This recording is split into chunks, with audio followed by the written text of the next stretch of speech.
Hello साथियों, जय हिंद। स्वागत है आप सभी का एक बार फिर से आपके अपने यूट्यूब चैनल रानी लक्ष्मीबाई क्लासेस में। साथियों, उत्तर प्रदेश पुलिस एग्जाम 2024 के लिए आज हम लोग देखेंगे साथियों हिंदी का घटना चक्र के माध्यम से। साथियों, हिंदी का 9वां मॉडल पेपर। इससे पहले हमने 8 प्रैक्टिस सेट आपको करा दिए हैं। लिंक आपको इसी क्लास के नीचे डिस्क्रिप्शन बॉक्स में मिल जाएगी इन 8 प्रैक्टिस सेट की, तो वहां से आप लोग जाके फटाफट देख लीजिए। साथियों, अति महत्वपूर्ण रामबाण सीरीज है साथियों आप लोगों को। साथियों, उत्तर प्रदेश पुलिस की अगर आपको वर्दी चाहिए तो साथियों प्लेलिस्ट बना दी है, नीचे जाइए इसी क्लास के नीचे डिस्क्रिप्शन में और सारे प्रैक्टिस सेट देख लीजिए। घटना चक्र के साथियों अति महत्वपूर्ण सेशन है। ठीक है, तो आइए सामान्य हिंदी के हम लोग शाम को प्रश्न देखते हैं। 37 प्रश्न में आपको कराऊंगा। टारगेट आपको स्कोर अपना बाद में करके बताना है कि 37 में से आज आपका टारगेट कितना रहता है। तो आइए, पहला प्रश्न ये रहा आपकी स्क्रीन पर। अपभ्रंश का वाल्मीकि किसे कहा जाता है? अपभ्रंश का वाल्मीकि कहा जाता है स्वयंभू को। अपभ्रंश का वाल्मीकि कहा जाता है स्वयंभू को। अति महत्वपूर्ण प्रश्न है। पहला ही प्रश्न बहुत ही जबरदस्त सीधा परीक्षा में छपेगा साथियों। अपभ्रंश का वाल्मीकि किसे कहा जाता है? तो स्वयंभू को कहा जाता है। That's your answer. Option D क्या है? राइट आंसर है साथियों। स्वयंभू को अपभ्रंश का प्रथम महाकवि तथा अपभ्रंश का वाल्मीकि कहा जाता है। ठीक है, स्वयंभू को क्या कहा जाता है? अपभ्रंश का साथियों प्रथम महाकवि भी कहा जाता है। महाकवि पूछ ले तो वो भी छाप लेना, महाकवि भी कहा जाता है। ऑप्शन डी इसका राइट आंसर है। आइए दूसरा प्रश्न हम लोग देखेंगे। दूसरा प्रश्न ये रहा आपकी स्क्रीन पर। ढाई आखर प्रेम का पढ़े सो पंडित होए। ढाई अक्षर प्रेम का पढ़े तो पंडित हुए, यह पंक्ति किस कवि की है? अति महत्वपूर्ण है दोस्तों, यह पंक्ति है कबीर की। किसकी? कबीर की। ठीक है, यह पंक्ति किसकी है? कबीर दास की है। That's your answer. ठीक है, आइए तीसरा प्रश्न हम लोग देखेंगे। हमारे देश में जय चंदों की कमी नहीं है। जय चंदो शब्द संज्ञा के किस भेद के अंतर्गत आता है? व्यक्तिवाचक, समूहवाचक, जातिवाचक या भाववाचक? तो देखिए, कुछ व्यक्तियों के कुछ विचित्र गुण होते हैं, अतः वे दुर्लभ गुणों के कारण विशेष प्रतिनिधि मान लिए जाते हैं। उन व्यक्तियों का नाम लेते ही उनका वह गुण दिमाग के सामने आ जाता है। ऐसी स्थिति में इनका जातिवाचक के रूप में प्रयोग होता है। जैसे भीष्म पितामह शब्द सुनते ही दृढ़ क्या आया? दृढ़ प्रतिज्ञा वाले व्यक्ति का चित्र सामने आता है। कुछ अन्य उदाहरण द्वारा इसे समझा जा सकता है। ठीक है, तो कैसी संज्ञा होगी साथियों? तीसरा का राइट आंसर होगा जातिवाचक। ठीक है, जैसे हमारे देश में जय चंदों की कमी नहीं है। जयचंद मतलब कुछ लोग होते हैं ना ऐसे, जैसे बोला ना मैंने भीष्म पितामह। भीष्म पितामह में कैसा दृढ़ आया कि दृढ़ संकल्प वाला आदमी है। तो साथियों जय चंदों की कमी नहीं है, तो इसको हम लोग रिलेट करते हैं जातिवाचक संज्ञा से ऐसे शब्दों को। जैसे और हम सोचें, हमारे देश में जय चंदों की कमी नहीं है, विभीषणों से बचो। अब विभीषणों से बचो, इसमें कैसा आया? भाव आया ना। तो भाव नहीं आया साथियों, इसमें जाति के रूप से। जैसे कलयुग में भी हरिश्चंद्रों की कमी नहीं है, मतलब कलयुग में भी झूठ बोलने वालों की कमी नहीं है। तो साथियों कैसा? झूठ बोलने वाले से भाव आया, तो हरिश्चंद्रों को हम लोग किस में रखेंगे? जातिवाचक में। तो आशा करते हैं आई होप आपको समझ में आया होगा। आइए, शुद्ध रूप से कौन सा सही है? शुद्ध रूप कौन सा है सही है? तो चौथा का राइट आंसर हो जाएगा दोस्तों तादाम में। क्या होगा इसका राइट आंसर? देखिएगा साथियों, ऑप्शन ए तादा। देखिए ऐसे लिखेंगे इसको। जब शुद्ध वर्तनी करेंगे तो शुद्ध वर्तनी आपसे पूछता है ता दात में, ऐसा लिख देंगे इसे। कैसे? चौथे का राइट आंसर होगा option A is the that's your answer. ठीक है, शुद्ध वर्तनी लिखना था। निष्काम का सही संधि विच्छेद है, तो 5 का राइट आंसर होगा नीह प्लस काम। निष्काम का होगा नीह प्लस काम। That's your answer. ऑप्शन सी।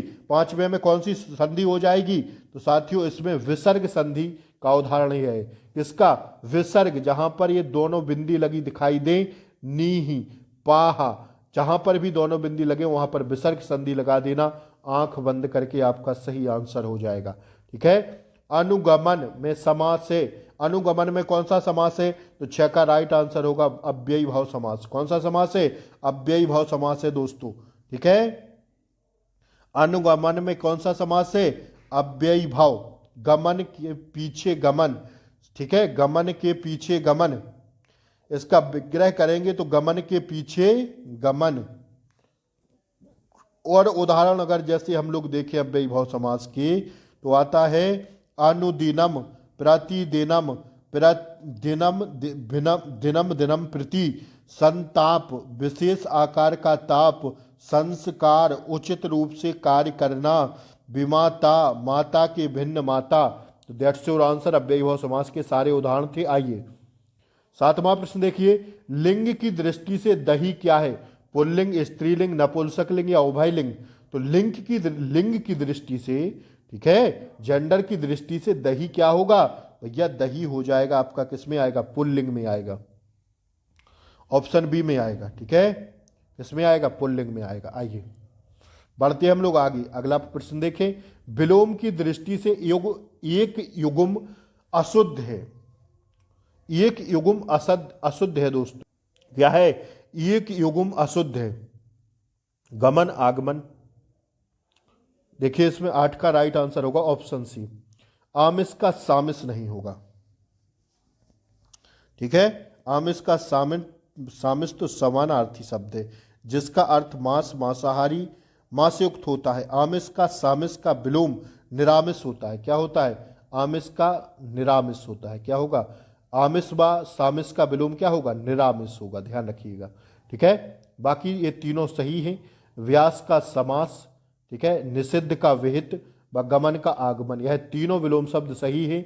आमिष का निरामिष होगा। आइए अगला देखिए, 9वां प्रश्न ये रहा आपकी स्क्रीन पर। साथियों क्लास को लाइक कर दीजिए यार, आप लोग लाइक नहीं करते हैं। आप लोगों के लिए इतनी मेहनत की जाती है, आप लोग क्लास को लाइक किया करिए, ठीक है। क्लास को लाइक जरूर कर दें और चैनल पर नए हो तो सब्सक्राइब जरूर कर लें, क्योंकि कल सुबह ही या हो सकता है रात में अभी 10 बजे तक, या साथियों बड़े सुबह 6 बजे एक जोरदार क्लास लेकर आने वाला हूं आपके लिए। प्रीवियस ईयर के सारे प्रश्न, लगभग 18 शिफ्टों के पूछे गए संविधान के सभी प्रश्न आपके सामने, पूरा संविधान का निचोड़ एक क्लास में लेकर आने वाला हूं। 1 घंटे की क्लास में पूरा संविधान का निचोड़। तो या तो यह क्लास आज रात आ जाएगी 10 साढ़े 10 बजे तक, या बड़े सुबह 6 बजे आपके सामने यह क्लास आ जाएगी। तो साथियों चैनल को सब्सक्राइब करके रखें, बेल आइकन प्रेस करके रखें, ताकि डेली क्लासों का नोटिफिकेशन आपको सही समय पर मिलता रहे, ठीक है। आइए क्लास को लाइक और शेयर जरूर कर दें, शेयर कर दीजिए फटाफट। उसने उसे छल से पराजित किया, सब्सक्राइब भी कर लें, क्योंकि सुबह की क्लास देखना ना भूलिएगा। 6 बजे क्लास आपके सामने होगी दोस्तों, या तो अभी रात में क्लास आ जाएगी। उसने उसे छल से पराजित किया, इस वाक्य में जरूर देखिएगा साथियों। 4 से 5 प्रश्न आपके कंप्लीट हो जाएंगे संविधान के। उसमें कुछ बचा ही नहीं है साथियों, पूरा संविधान का निचोड़ कर दिया है, पूरे संविधान को पिरो दिया है एक साथ, ठीक है। तो उस क्लास को देखना ना भूलिएगा और ज्यादा से ज्यादा शेयर करिएगा। इस क्लास को भी ज्यादा से ज्यादा शेयर करें साथियों, ठीक है। और लिंक, आज 9वां प्रैक्टिस सेट चल रहा है घटना चक्र का।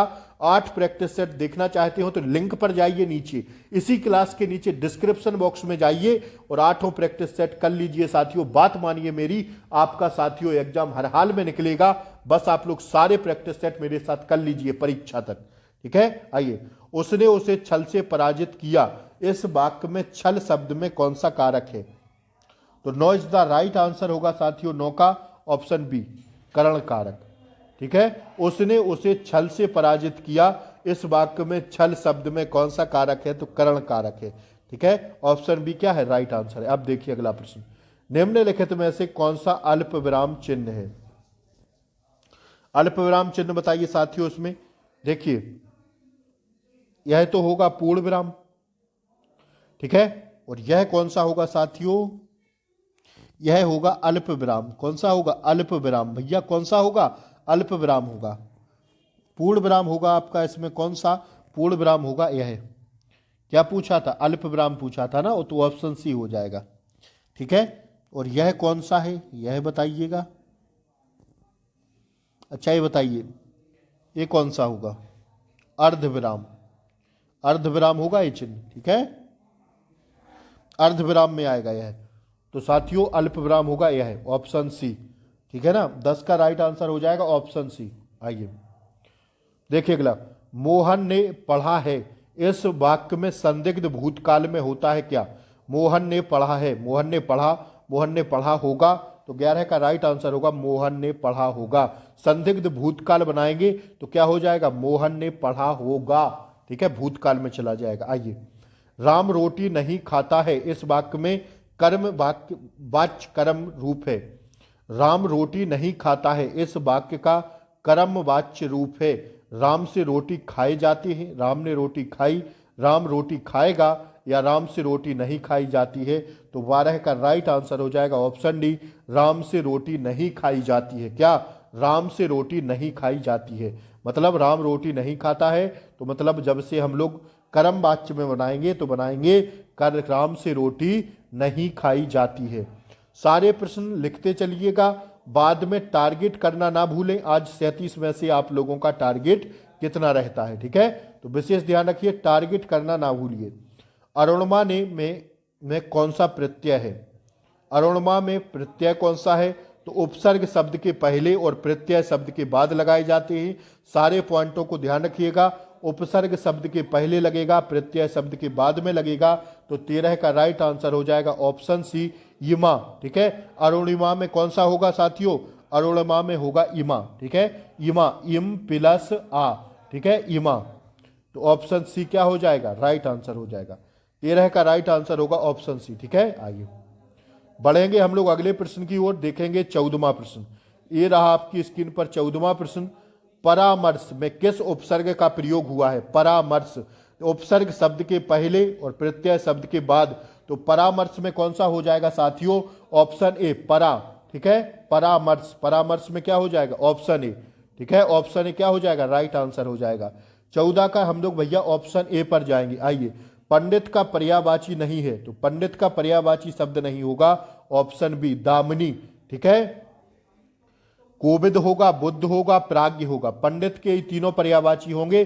दामिनी किसका पर्यायवाची है? तो भैया दामिनी बिजली का पर्यायवाची है, ठीक है। सर, तड़ाग, बिजली, दामिनी, ठीक है, ये सब किसके पर्यायवाची है? बिजली के पर्यायवाची है। 15 का राइट आंसर दोस्तों हम लोग, दामिनी बिजली का पर्यायवाची है। सौदामिनी, दलित, चपला, चंपला, क्षणप्रभा, धनबल्ली, चंचला आदि, यह सब किसके पर्यायवाची है दोस्तों? यह सब होते हैं बिजली के पर्यायवाची। तो इसका राइट आंसर होगा ऑप्शन बी। आइए 16वां प्रश्न हम लोग देखेंगे। अधोलिखित में कौन एक घर का पर्यायवाची है?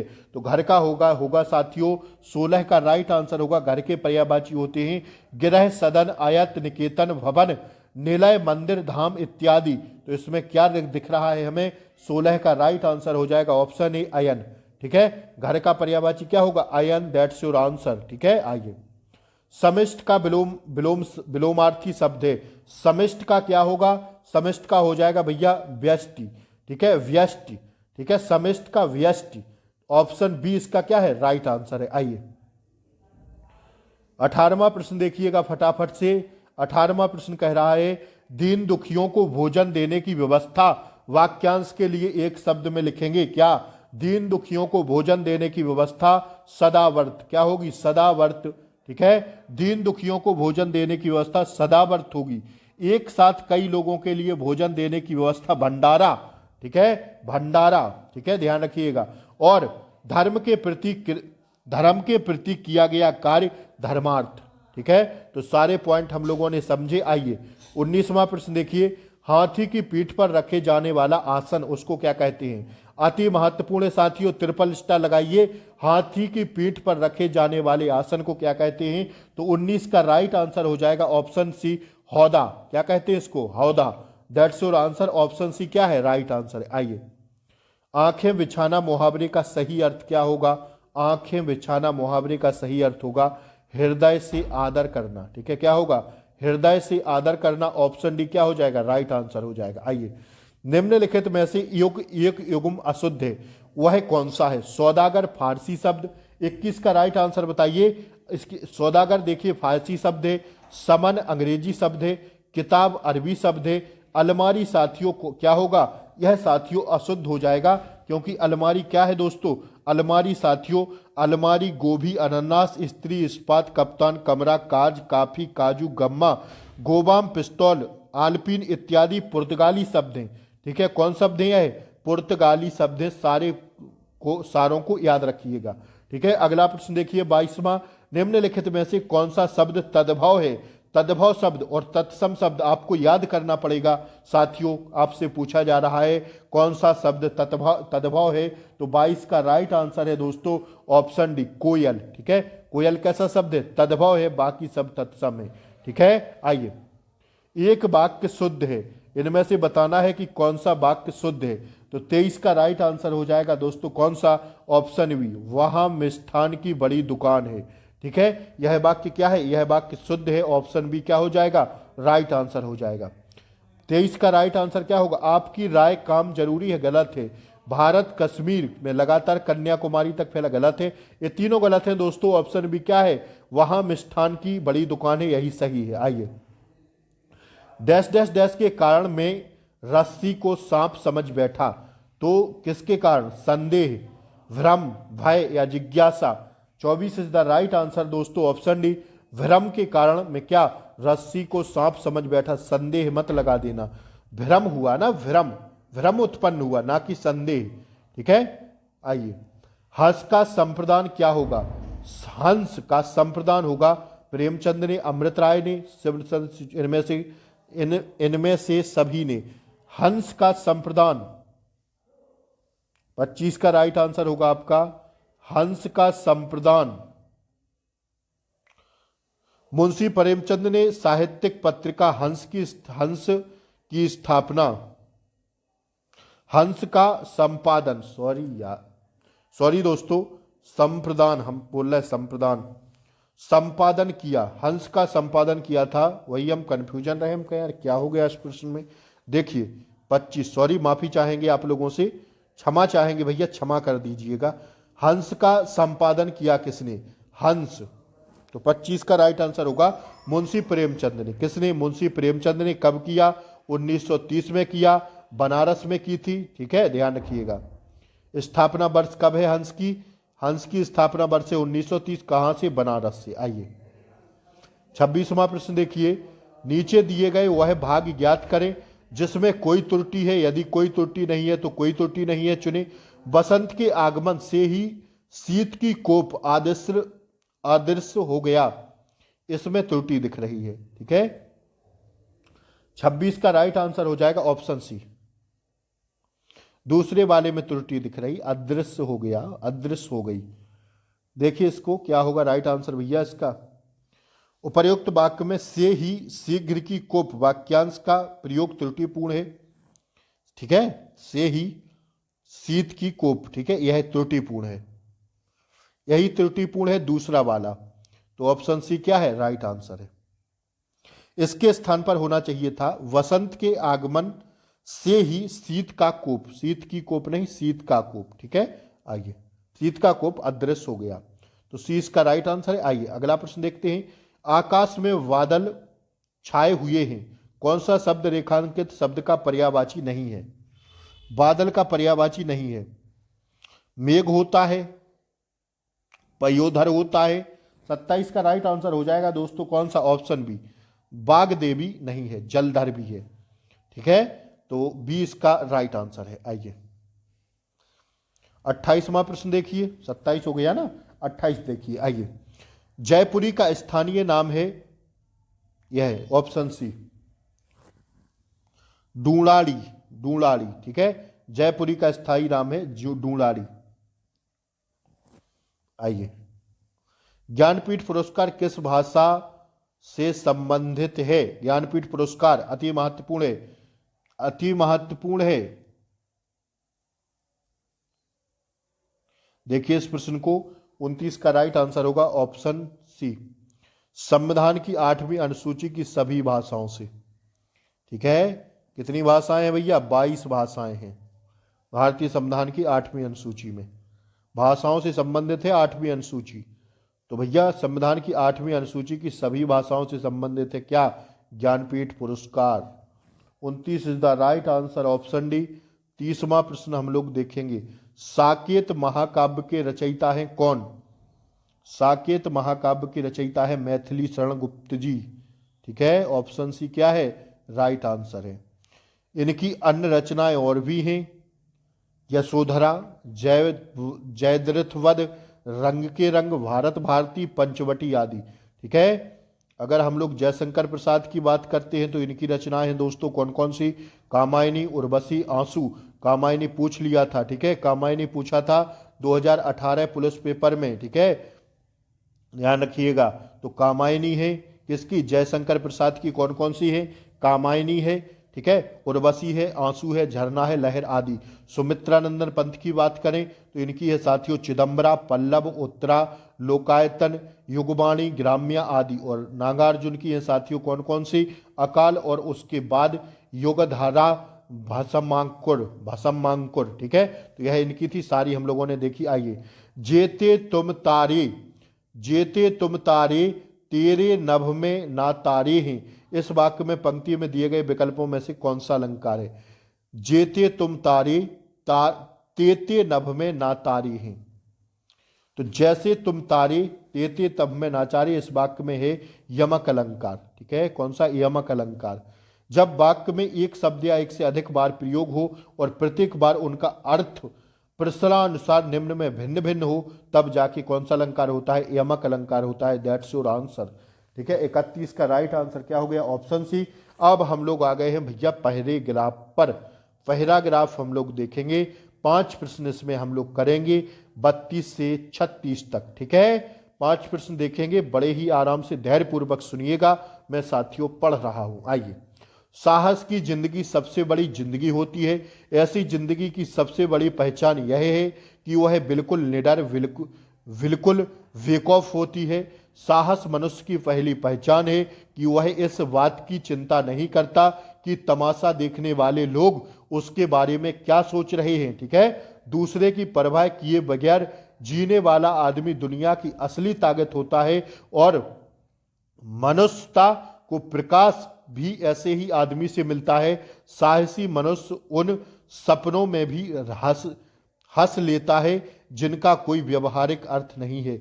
साहसी मनुष्य सपने उधार नहीं लेता, वह अपने विचारों में रमा हुआ है, अपनी किताब पढ़ता है। झुंड में चलना और झुंड में चरना तो भैंस और भेड़ का काम है। देखिएगा, झुंड में चलना और झुंड में रहना भैंसों का काम है, भेड़ का काम है। साहसी मनुष्य तो सिंह के सामने होता है, सिंह के समान होता है, जो अकेला होने पर भी मगन रहता है। अर्नाल्ड वेनेट ने एक जगह लिखा, जो आदमी उपर्युक्त अवसर मिलने पर भी साहस से काम ना ले सका, वह कभी भी खुश सुखी नहीं हो सकता। समय पर साहस ना दिखाने वाला व्यक्ति अपने भीतर एक आवाज सुनता है जो उससे बराबर कहती है, तुम साहस नहीं दिखा सके, तुम कायर की तरह भाग खड़े हुए। ठीक है, आइए अब देखिए प्रश्नों को। साहसी मनुष्य क्या उधार नहीं लेता? तो भैया साहसी मनुष्य जो उधार नहीं लेता वो सपने उधार नहीं लेता। ठीक है, साहसी मनुष्य किसके समान है? साहसी मनुष्य साथियों सिंह के समान है। ऑप्शन सी इसका राइट आंसर है। ठीक है, आइए इसका क्या देखिए हम लोग, सपने। आइए, दुनिया की परवाह ना किए बिना जीने वाले व्यक्ति को से किसको प्रकाश मिलता है? दुनिया की परवाह किए बिना जीने वाले व्यक्ति से किसको प्रकाश मिलता है? तो 34 का राइट आंसर होगा ऑप्शन सी, मनुष्यता को। किसको? मनुष्यता इज द राइट आंसर। आइए, लेखक ने कैसे जीवन को महान बताया है? लेखक ने कैसे जीवन को महान बताया है?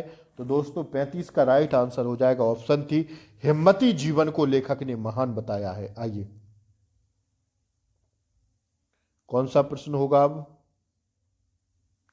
ये पैराग्राफ हो गया ना 35। अब इसके बाद देखेंगे हम लोग 36वां प्रश्न। देखिए, इनमें से कौन सा व्यवहारिक शब्द के लिए पर्यायवाची शब्द नहीं है? तो व्यवहारिक के लिए देखना है तो इसमें से ऑप्शन बी, आदर्शवादी व्यवहारिक के लिए पर्यायवाची शब्द नहीं है। व्यवहार कुशल है, व्यवहार में लाने के योग्य है, व्यवहारशील भी है। ठीक है, तो व्यवहार कुशल नहीं है। अखियां हरि दर्शन की भूखी, कैसे रहे रूप रस राची, ये बत्तियां सुन रूखी। पंक्ति में कौन सा रस है? तो 37 का राइट आंसर हो जाएगा दोस्तों, कौन सा रस है इसमें बताइए आप लोग। अखियां हरि दर्शन की भूखी, कैसे रहे रूप रस रांची, हे बतियां सुन रूखी, वीर रस तो कतई नहीं होगा, वियोग रस होगा इसमें। ठीक है, 37 का राइट आंसर होगा वियोग रस। उपर्युक्त पंक्तियों में रचयिता सूरदास की है। यह किसकी रचना है? सूरदास जी की। ठीक है, तो वियोग रस इसका राइट आंसर है। साथियों, यह सामान्य ज्ञान के प्रश्न है जो कि मैंने आपको सुबह करवा दिए हैं, 38 प्रश्न। लिंक इसी क्लास के नीचे डिस्क्रिप्शन बॉक्स में मिल जाएगी इस क्लास की, तो जाके जरूर देख लीजिए 38 प्रश्न इनको। और साथियों, आज था 9वां मॉडल पेपर यहाँ समाप्त होता है, हिंदी व जीके जीएस का। तो क्लास कैसी लगी? अच्छी लगी हो तो लाइक शेयर सब्सक्राइब कर दें। तो साथियों, मिलते हैं कल सुबह 6 बजे। संविधान का पूरा निचोड़ लेकर आने वाले हैं। साथियों, शेयर करिए जितना हो सकते। नमस्कार, जय हिंद।